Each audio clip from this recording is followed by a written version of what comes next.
අඹුලු cooking YouTube නාලිකාව වෙත මං ඔයාලව ආදරයෙන් පිළිගන්නවා. ඔන්න ඉතින් මං අද අරන් ආවා ගෙදර තියෙන අමුද්‍රව්‍ය කිහිපයක් අරගෙන ඉතා රසවත් කට්ලට් එකක් කොහොමද අපි හදාගන්නේ කියලා. මං අද ඔයාලට කියා දෙන්නේ ක්‍රීම් කැකර් වලින් රසවත් කට්ලට් එකක් කොහොමද හදාගන්නේ කියලා.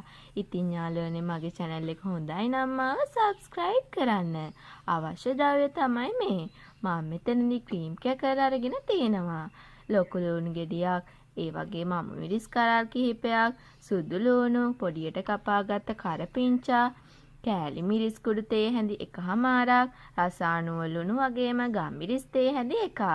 තම්බල පොඩි කරගත්ත අල මෙතනදී අපිට අවශ්‍ය වෙනවා. මීට අමතරව බැටර් එකක් අවශ්‍ය වෙනවා. මේ සඳහා ඔයාලට බිත්තර උනත් ගන්න පුළුවන්. මීට අමතරව අපිට බිස්කට් කුඩු අවශ්‍ය වෙනවා. මුලින්ම කරන්නේ භාජනයක් ලිපේ තියාගෙන ඒ සඳහා තෙල් මේස හැඳි දෙකක් එකතු කර ගන්නවා.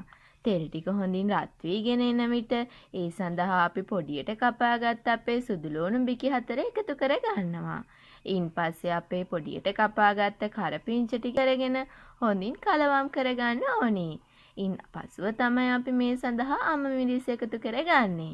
ඉතින් ඔයාලට ඉතින් චූටි ළමා ඉන්නව නම් අමු මිරිස් වෙන් එකතු කරගෙන මේක හදා ගන්නත් පුළුවන්. ඉන්පස්සේ පොඩියට කපාගත්ත අපේ ලොකු ලුණු ගෙඩිය එකතු කරගෙන මේ ටික හොඳින් ටෙම්පරාදු කරගන්නවා. හොඳින් ටෙම්පරාදු වෙන්න තියලා ඉන්පස්සේ තමයි අපි මේ සඳහා කෑලි මිරිස් කුඩු, ගම් මිරිස් කුඩු වගේම ලුණු එකතු කරගන්නේ. ඉතින් අවශ්‍ය ප්‍රමාණයන් මම description box එකේ එකතු කරලායි තියෙන්නේ. ඉතින් යාළුවනේ ඔයාලගේ චූටි ළමා ඉන්නවනම් මෙතනදී අපිට කෑලි මිරිස් එකතු කරගන්නේ නැතුණත් මේ මිශ්‍රණය හදාගන්න පුළුවන්. මීට අමතරව බිත්තරයක් පොඩි කරගෙන එහෙමත් නැත්නම් සැමන් මාළු පොඩ්ඩක් උනත් මේ සඳහා එකතු කරගන්න පුළුවන්.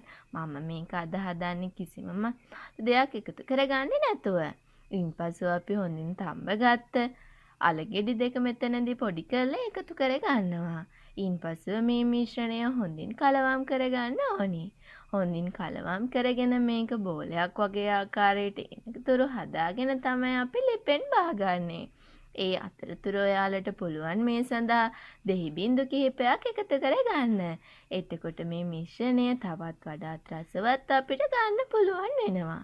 ඉතින් ඔයාලටත් පුළුවන් මේ වගේ රසවත් කට්ලට් එක ඉතා පහසුවෙන්ම ලේසියෙන් ගෙදරදී හදාගන්න පුළුවන්. ඉතින් දැන් මේ ආකාරයට කලවම් කරගෙන මම වෙනත් භාජනයකට මේ මාරු කරගන්නවා. ඉන්පසු අපි කරන්නේ මේ බිස්කට් වල මේ මිශ්‍රණය චුට්ටක් නිවෙන්න තියලා තවර ගන්න එක. සාමාන්‍යයෙන් රස්නේ අඩු වුණාට පස්සේ තමයි මේ ආකාරයට මම බිස්කට් එකේ තවරලා මේ මිශ්‍රණය හදාගන්නේ. බිස්කට් දෙකක් අරගෙන එයින් එකක තමයි අපි මේ මිශ්‍රණය තවර ගන්නේ. ඉන්පසු අනිත් බිස්කට් එක තියලා ගාන්ට අපිට අතින් මේක හදාගන්න පුළුවන්. ඉතින් ඔයාලටත් ඉතා පහසුවෙන් කිසි අමාරුවක් නැතුව හදාගන්න පුළුවන් මිශ්‍රණයක් තමයි මේ බිස්කට් කට්ලට් එක කියන්නේ. ක්‍රීම් කැකර් එක ක්‍රිස්පි රසට තියෙන නිසා ඉතා ක්‍රිස්පි විදියට මේ කට්ලට් එක හදාගන්න පුළුවන්. ඉන්පස්ව මේ ආකාරයට තවරගත්ත බිස්කට් ටික මම මේ ආකාරයට මගේ බැටර් එකේ තවර ගන්නවා. ඔයාලට මේ සඳහා බිත්තරයක් එකතු කරගෙන හදාගන්නත් පුළුවන්. මම බිත්තරයක් නැතුව පාන් පිටි බැටර් එකක් තමයි මෙතනදී හදාගෙන තියෙන්නේ. ඔයාලට මම මේ ආකාරයට බැටර් හදන විදිය කියා දීලායි තියෙන්නේ. ඉන්පසුව තමයි මම හොඳින් මේ බිස්කට් කුඩු වල තවර ගන්නේ. හොඳින් බිස්කට් කුඩු එකේ තවරගෙන ඉන්පසුව පුළුවන් අපිට මේ හොඳින් තෙලේ බැද ගන්න. සාමාන්‍ය ගැඹුරු තෙලේ බැදගත්තම මේක කැඩෙන්නේ නැතුව ඉතා ක්‍රමවත් විදියට හරිම විදියට අපිට බැද ගන්න පුළුවන්. ඉතින් සාමාන්‍යයෙන් ඔයාලට හවස තේ වේලකට චූටි ළමයින්ට ගෙදරදී හදලා දෙන්න පුළුවන් ඉතා රසවත් කෑමක් තමයි මේ බිත්තර කට්ලට් එක කියන්නේ. දැන් මෙන්න මේ ආකාරයට තමයි මම තෙලේ බැදගන්නේ. සාමාන්‍යයෙන් එක බිස්කට් එකක් හෝ දෙකක් එකතු කරගෙන විතරක් මේක බැදගත්තොත් අපිට හරියට බැද ගන්න පුළුවන්. එහෙම නැති වුණොත් භාජනයේ ඉඩ ප්‍රමාණය අනුව වෙනස් කරගන්නත් පුළුවන්. භාජනයේ පොඩි භාජනයක් නම් අපි මේ ආකාරයට බිස්කට් ගොඩක් දාගත්තොත් මේක අපිට හරියට බැද ගන්න බැරි වෙනවා.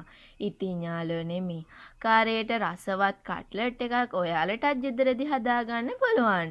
ඔයාලත් මේ ආකාරයට හදලා බලලා ඔයාලගේ අදහස මගේ කමෙන්ට් බොක්ස් එකේ එකතු කරන්න. ඉතින් මේ වගේම තවත් රසවත් වීඩියෝ එකකින් මම ඔයාලව හමු වෙන්න එන්නම්.